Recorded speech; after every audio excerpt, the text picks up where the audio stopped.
Assalamualaikum warahmatullahi wabarakatuh.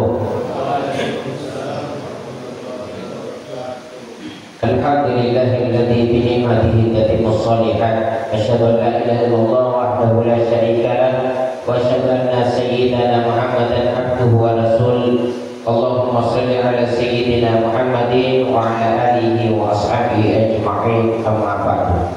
Alhamdulillah, kita sudah berada di puasa yang kelima nih. Masih ingat. Jadi alhamdulillah dengan ibadah puasa yang kita lakukan, kalau dilakukan dengan baik, dijalankan dengan baik, maka akan membentuk pribadi la'allakum tattaqun, pribadi yang bertakwa.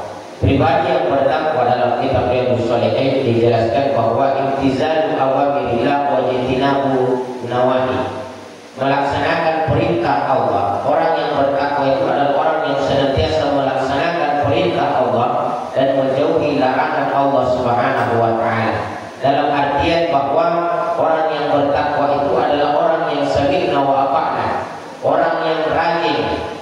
Dan kita juga senang dengan orang yang rajin. Ada orang yang tidak senang dengan orang yang rajin.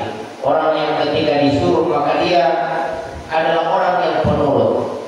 Makanya Allah Subhanahu wa taala juga mengatakan bahwa mayyitaqillah, barang siapa yang takwa kepada Allah Subhanahu wa taala, yaj'al lahu makhraja, Allah akan berikan solusi jalan keluar dari setiap masalah yang dia hadapi. Manusia pasti punya masalah, tapi orang yang bertakwa yaj'al lahu makhraja, Allah akan senantiasa berikan solusi jalan keluar dari setiap masalah yang dia hadapi. Ingin dia kuliah, Allah akan berikan solusi yang terbaik. Ya, kenapa? Karena yaj'al lahu makhraja itu adalah janji Allah Subhanahu wa taala, wa yarzuqhu min haitsu la yahtasib, dan akan diberikan rezeki yang tidak disangka-sangka. Kenapa demikian? Kita saja manusia, kalau ada orang yang rajin itu kita pasti senang.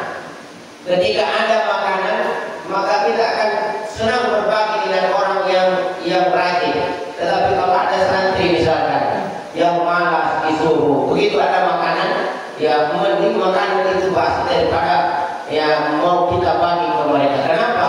Karena orang yang rajin adalah pribadi yang indah, pribadi yang disenangi. Bukan cuma kita manusia, tetapi Allah Subhanahu wa taala.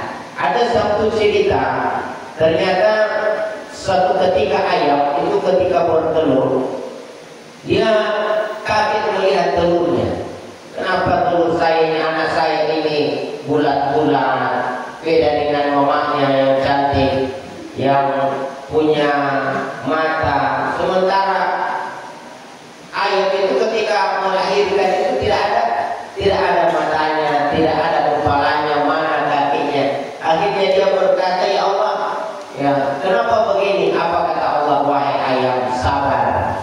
Ya, kamu kalau mau memperoleh menjadikan anakmu pribadi yang indah, kamu harus puasa. Ternyata ayam juga puasa dia.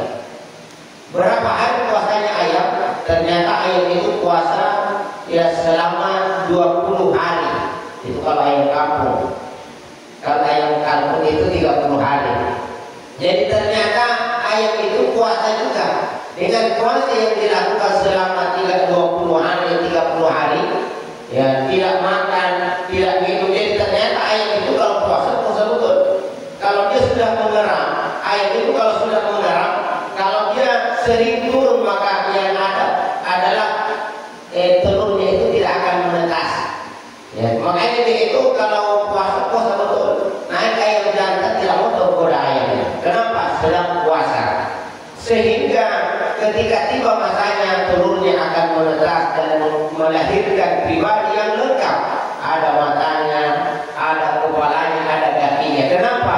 Dengan puasa yang dia lakukan sehingga melahirkan pribadi yang indah. Ya, dalam cerita lain ada juga ulat bulu. Ternyata ulat bulu itu suatu ketika mengeluh kepada Allah, ya Allah, kenapa saya ini ditakdirkan diciptakan begitu hina? Tidak ada yang senang dengan saya. Wanita jijik dengan saya, anak-anak takut, apalagi laki-laki. Dilihatnya saya ditindih, saya pakai sesuatu yang mati saya. Apa kata Allah? Sabar wahai ulat bulu. Kalau kamu mau dicintai maka kamu harus puasa. Berapa hari puasanya ulat bulu? Ternyata ulat bulu itu puasa kurang lebih 2 minggu. Ya, jadi kurang lebih ulat bulu itu masuk ke dalam kepompong yang selama 2 minggu. Ya, selama 2 minggu di dalam, kemudian begitu dia 2 minggu dia kemudian berubah wujud menjadi kepompong dan akhirnya menjadi kupu-kupu.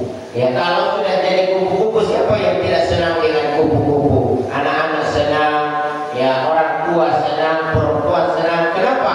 Karena kupu-kupu adalah simbol keindahan. Dengan puasa yang dia dilakukan, laksanakan dengan baik sehingga membuat dirinya berproses, kemudian terbentuk pribadi yang indah, pribadi yang dicintai. Ibadah puasa yang kita lakukan, kalaulah bisa kita lakukan dengan baik sesuai dengan tuntunan agama kita, maka akan membentuk pribadi manusia yang indah, yang berakhlak baik.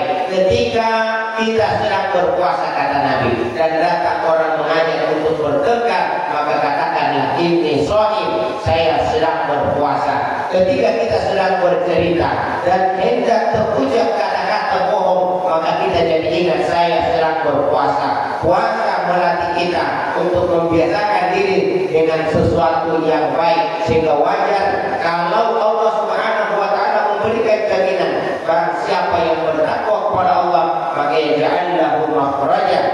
Allah akan berikan solusi jalan keluar dari setiap masalah yang dihadapi. Wa yarzuqhu min haitsu la yahtasib, dan rezeki yang selalu dikeluhkan orang, rezeki yang selalu dipusingkan orang, rezeki yang selalu dikhawatirkan orang, ternyata bagi orang yang bertakwa, kata Allah, yarzuqhu min haitsu la yahtasib, orang bertakwa akan diberikan rezeki yang tidak disangka-sangka. Wallahul muwaffiq ila aqwamit thariq. Wassalamualaikum warahmatullahi wabarakatuh. Mari kita angkat tangan kita.